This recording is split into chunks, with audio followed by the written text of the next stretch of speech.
Hello guys, आप सभी का हमारे यूट्यूब चैनल नीलम क्लासेस में स्वागत है। हम आपके लेकर आए ईवीएस के कुछ मोस्ट इंपॉर्टेंट क्वेश्चन जो आपके प्रीवियस एग्जाम में पूछे जा चुके हैं। हम उन्हीं क्वेश्चन को डिस्कस करेंगे जो आपके एग्जाम में सीधे पूछे जाते हैं। तो आज हम ईवीएस में एनसीईआरटी और पेडागोजी दोनों के क्वेश्चन डिस्कस करेंगे। तो चलिए शुरू करते हैं। हमारा फर्स्ट क्वेश्चन क्या कहता है, किसी छात्र द्वारा नीचे दिए गए कथन पर विचार कीजिए। क्या कह रहा है, किसी छात्र द्वारा नीचे दिए गए कथन पर विचार कीजिए। छात्र कहता है मैं जिस जगह से आया हूँ, क्या कह रहा है कि मैं जिस जगह से आया हूँ वहाँ बारिश कम होती है। क्या कह रहा है, मैं जिस जगह से आया हूँ वहाँ बारिश कम होती है, गर्मी पड़ती है, हमारे घर मिट्टी के बने हैं और घरों की दीवारों पर बहुत मोटी हैं। क्या है, और घरों की दीवारें बहुत मोटी हैं और इन्हें मिट्टी से पोतकर सुंदर किया जाता है। क्या करते हैं, मिट्टी से पोतकर इन्हें सुंदर बनाते हैं। घरों की छतें कटीली झाड़ियों से बनाई जाती हैं, यानी कि वहाँ की जो घरों की छतें हैं वो कटीली झाड़ियों से बनाई जाती हैं। यह छात्र निम्नलिखित में से किस राज्य से आया हो सकता है। क्या कह रहा है, यह छात्र जो है वो किस राज्य से आ सकता है, यानी कि एक छात्र वहाँ से आया है जहाँ पे वर्षा कम होती है, गर्मी पड़ती है और वहाँ की दीवारें क्या होती हैं, जो घरों की दीवारें होती हैं वो मोटी होती हैं और दीवारों को जो है पोत कर सुंदर बनाते हैं। और झाड़ियाँ क्या होती हैं, वहाँ कटीली झाड़ियों की वहाँ पे छतें बनाई जाती हैं। तो यह कह रहा है छात्र कहाँ से आया है, तो अधिक गर्मी कहाँ पड़ती है हम देखेंगे। ऑप्शन ए कहता है लद्दाख, ऑप्शन बी कहता है असम और ऑप्शन सी कहता है राजस्थान और ऑप्शन डी कहता है उत्तर प्रदेश। तो ऑप्शन सी हमारा करेक्ट हो जाएगा। राजस्थान में अधिक गर्मी मतलब बहुत कम वर्षा होती है और गर्मी क्या होती है, अधिक होती है। वहाँ पे दीवारें मिट्टी की बनाई जाती हैं और झाड़ियों से उसकी जो छतें होती हैं वो झाड़ियों से कटीली झाड़ियों से बनाई जाती हैं। तो यह क्षेत्र या जो बच्चा है वो कहाँ से आया है, राजस्थान से। आगे देखते हैं अपना अगला क्वेश्चन, किसी सभा में अपना परिचय देते समय किसी छात्र के कथनों पर विचार कीजिए। क्या कह रहा है, किसी सभा में अपना परिचय देते समय किसी छात्र के कथन पर विचार कीजिए। छात्र कहता है कि मैं जिस जगह से आया हूँ वहाँ के अधिकतर लोग सरसों के तेल से बनी मछली खाना पसंद करते हैं। यह छात्र किस जगह से आया हो सकता है, यानी कि पहले तो हमने देखा था पिछले क्वेश्चन में गर्मी पड़ती है वो यहाँ पे बता रहा था। यहाँ पे कह रहा है कि वो छात्र ऐसी जगह से आया हुआ है जहाँ पे सरसों के तेल में बनी मछली लोग खाना पसंद करते हैं, यानी कि वो जगह है जहाँ पे लोग सरसों के तेल में बनी हुई मछली को खाना पसंद करते हैं। यह छात्र किस जगह से आया हो सकता है। ऑप्शन ए कहता है वो कौन सा किस जगह से आया हो सकता है। ऑप्शन ए कहता है वह गोवा, ऑप्शन बी कहता है केरल, ऑप्शन सी कहता है कश्मीर और ऑप्शन डी कहता है मिजोरम। तो सरसों से बने तेल में मछली कहाँ खाई जाती है, ऑप्शन सी हमारा करेक्ट हो जाएगा। कश्मीर के लोग खाना पसंद करते हैं। आगे देख लेते हैं अपना अगला क्वेश्चन, निम्नलिखित में से सही कथन है। क्या कह रहा है, निम्नलिखित में से सही कथन है। ऑप्शन ए कहता है कोई वयस्क हाथी एक दिन में 2 कुंटल यानी कि 200 किलो से अधिक हरे पत्ते व झाड़ियाँ खा सकता है। तो 200 किलो नहीं 100 किलो खा सकता है। कितना खा सकता है, 100 किलो। ऑप्शन बी कहता है अत्यधिक भारी होने के कारण अधिकांश हाथी बहुत ज़्यादा आराम करना पसंद करते हैं। तो हाथी जो होते हैं वो 2 से ज़्यादा आराम नहीं करते, 2 से 4 घंटे आराम करते हैं। ऑप्शन सी कहता है यहाँ तक कि 3 महीने की आयु के हाथी के बच्चे का भार सामान्यतः 200 किलो होता है। तो ये तो हमारा करेक्ट है। ऑप्शन डी भी देख लेते हैं, अधिकांश हाथी औसतन एक दिन में 9 से 10 घंटे सोते हैं। तो 9 से 10 घंटे नहीं, हमने आपको बताया 2 से 4 घंटे सोते हैं। कितना सोते हैं, 2 से 4 घंटे। तो ये हमारा इनकरेक्ट हो जाएगा। ऑप्शन सी हमारा करेक्ट हो जाएगा कि जो 3 महीने की आयु के हाथी का बच्चे का जो भार होता है वो 200 किलो होता है। ऑप्शन सी हमारा करेक्ट है। अगला क्वेश्चन, मनाली में चमेली किस प्रकार के आवास में रहती है। क्या कह रहा है, मनाली में चमेली जो है वो किस प्रकार के आवास में रहती है, यानी कि मनाली में किस तरीके के घर होते हैं।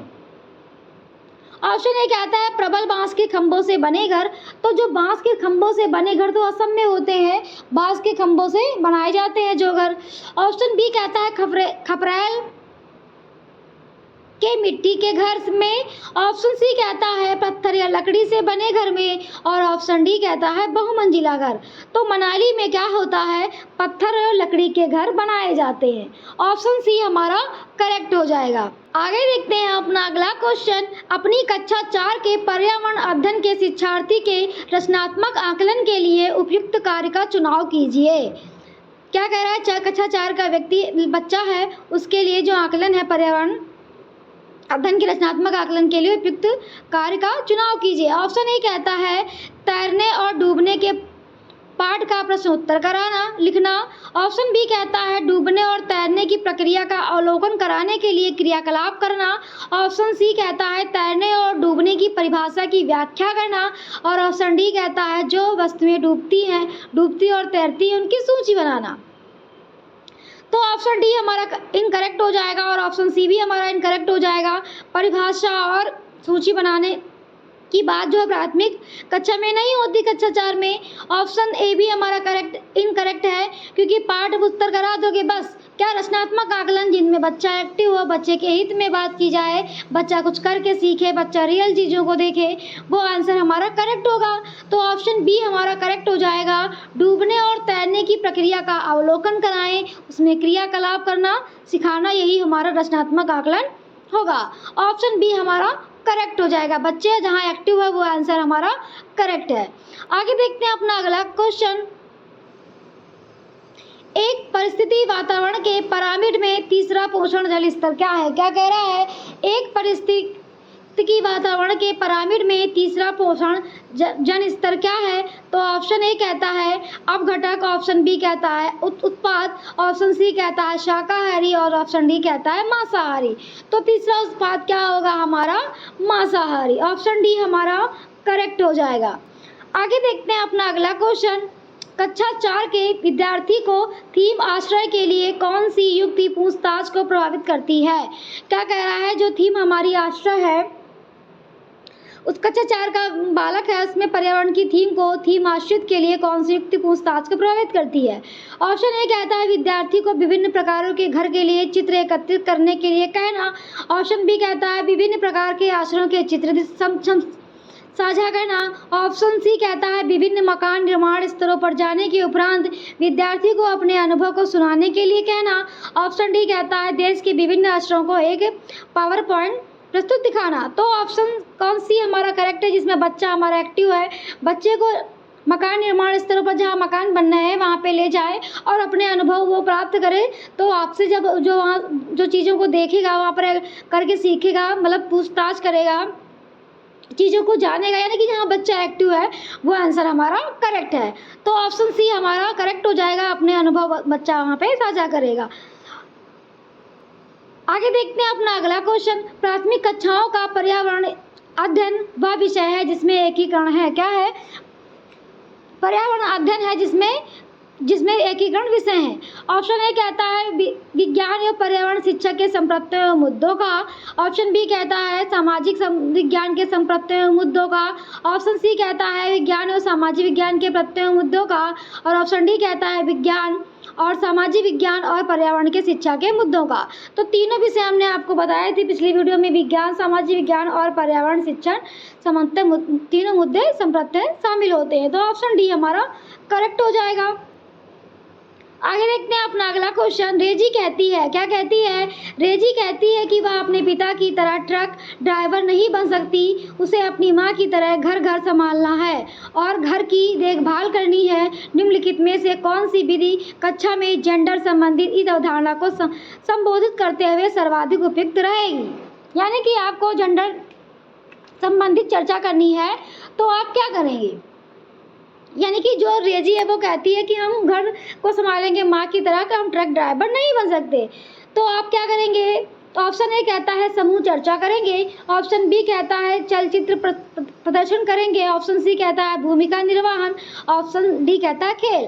तो खेल और भूमिका निर्वहन और चलचित्र नहीं, ऑप्शन जो ए हमारा है वो करेक्ट है। समूह चर्चा करेंगे, क्या करेंगे, ग्रुप डिस्कशन करेंगे। उसमें हम बताएंगे कि ज़रूरी नहीं है कि लड़के लड़कियों के काम नहीं कर सकते, लड़के लड़कों के काम नहीं कर सकती। तो हम ये सब बताने के लिए जो जेंडर संबंधित बातें हैं उन्हें हम क्या करेंगे, समूह चर्चा यानी कि डिस्कशन करेंगे। तो ऑप्शन ए हमारा करेक्ट हो जाएगा। आगे देखते हैं अपना अगला क्वेश्चन। नीचे दिए गए फलों और सब्जियों में उन्हें चुनिए जिनके भीतर बीज होते हैं। क्या कह रहा है, उन सब्जियों को चुनिए जिनके भीतर बीज होते हैं। तो दिया क्या है, करेला, भिंडी, चीकू, भिंडी है, करेला, खीरा, चीकू, भिंडी, प्याज, नाशपाती, आलू, टमाटर। तो ये क्या है, हमारी सब्जियां हैं।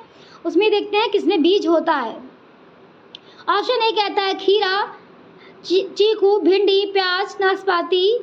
तो खीरा, चीकू और भिंडी में तो होता है, तो प्याज में बीज नहीं होता। तो ये हमारा क्या हो जाएगा, इनकरेक्ट हो जाएगा। ऑप्शन बी कहता है करेला, खीरा, चीकू, भिंडी, आलू, टमाटर। तो क्या आलू में क्या होता है, बीज नहीं होता।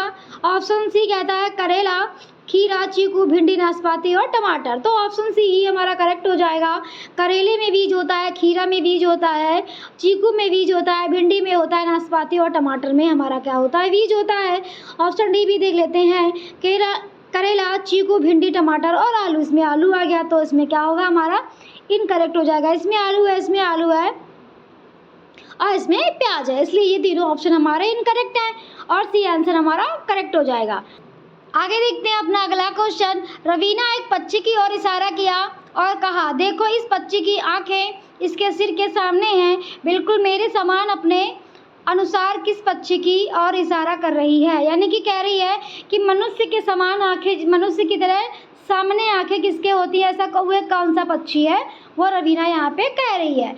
ऑप्शन ए कहता है कबूतर, ऑप्शन बी कहता है गौरैया, ऑप्शन सी कहता है कौवा और ऑप्शन डी कहता है उल्लू।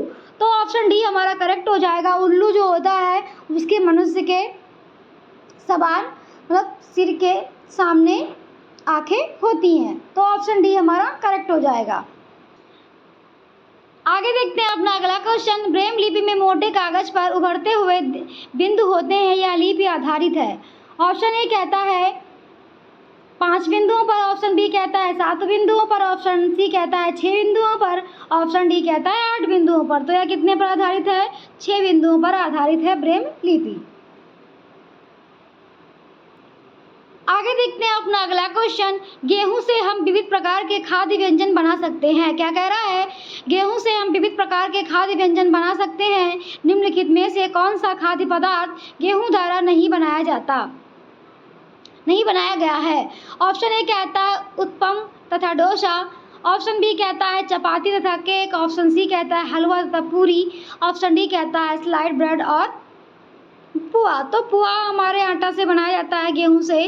पूरी भी बनाई जाती है, हलवा पूरी, और चपाती यानी कि रोटी और केक भी बनाया जा सकता है। ऑप्शन ए हमारा करेक्ट हो जाएगा। उत्पम तथा डोसा ये गेहूं से नहीं बनाया जाता। ऑप्शन ए हमारा करेक्ट है।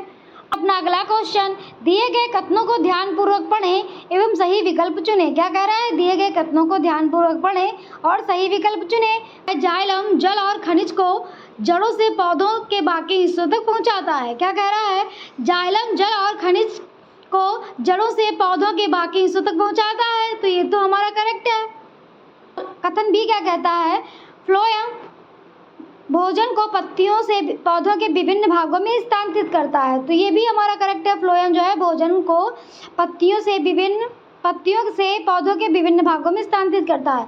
तो ये भी हमारा करेक्ट है और बी भी हमारा करेक्ट है। देखते हैं कौन सा हमारा करेक्ट होगा। तो ऑप्शन डी हमारा करेक्ट हो जाएगा। ए और बी दोनों सही हैं। क्या है, ए और बी दोनों सही है। आगे देख लेते हैं अपना अगला क्वेश्चन। गांव में यह देखना साधारण है कि महिलाएं अनाज से भूसी कैसे निकालती हैं। इस विधि को कहा जाता है। ऑप्शन ए कहता है छानना, ऑप्शन बी कहता है हाथ से चुनना, ऑप्शन सी कहता है निष्पादन यानी कि फटकना, ऑप्शन डी कहता है थ्रेसिंग यानी कि गाहना। तो जो होता है भूसी निकालती हैं तो वो क्या होगा, फटकना यानी कि फटक के निकालती हैं। तो निष्पादन यानी कि हमारा करेक्ट हो जाएगा, फटकना यानी कि निष्पादन। तो ये थे हमारे ईवीएस के कुछ मोस्ट इंपॉर्टेंट क्वेश्चन जो आपके प्रीवियस एग्जाम में पूछे जा चुके हैं। हम उन्हीं क्वेश्चन को डिस्कस करते हैं जो आपके एग्जाम में क्वेश्चन देखने को मिलेंगे। हमने पेडागोजी और एनसीईआरटी दोनों के क्वेश्चन को डिस्कस किया। अगर आपको हमारा चैनल पसंद आया हो तो प्लीज़ लाइक सब्सक्राइब करना मत भूलिएगा। Thank you.